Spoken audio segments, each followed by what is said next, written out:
ഒരു വർഷം മുമ്പുള്ള ഒരു പത്രമാണ്. അതിലെ പ്രധാന വാർത്തകൾ ഭയങ്കര ചർച്ചാ വിഷയമായിരുന്നു. ഒരു വലിയ അപകടം, അതിനെതിരെയുള്ള പ്രതിഷേധങ്ങൾ, അന്നത്തെ ദിവസത്തെ ഏറ്റവും വലിയ ടെൻഷനായിരുന്നു അതെല്ലാം.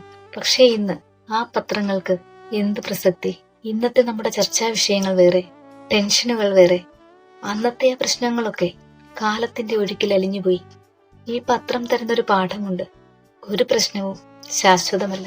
നമ്മുടെയൊക്കെ ജീവിതത്തിൽ ഒരു വലിയ പ്രതിസന്ധി വരുമ്പോൾ നമ്മൾ വിചാരിക്കും, ഇനി ഇതെങ്ങും തീരില്ല, ഇന്നിവിടെ എന്റെ ലോകം ഇവിടെ അവസാനിച്ചു.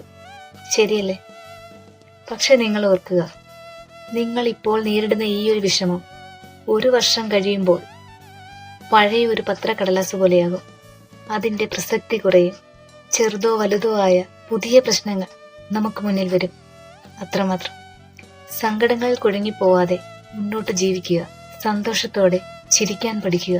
കാരണം നിങ്ങൾ അതിജീവിച്ച കഴിഞ്ഞ വർഷത്തെ പ്രശ്നങ്ങളെല്ലാം ഇപ്പോൾ നിങ്ങളുടെ കയ്യിലുള്ള പഴകിയ പത്രക്കടലാസുകൾ മാത്രമാണ്. ഈ ദിവസവും കടന്നു പോകും. എല്ലാ പ്രശ്നങ്ങളെയും അതുപോലെ കടന്നു പോകാൻ അനുവദിക്കുക. വീഡിയോ ഇഷ്ടമായെങ്കിൽ സപ്പോർട്ട് ചെയ്യാൻ മറക്കരുത്. മറ്റൊരു വീഡിയോയിൽ കാണാം. ബൈ.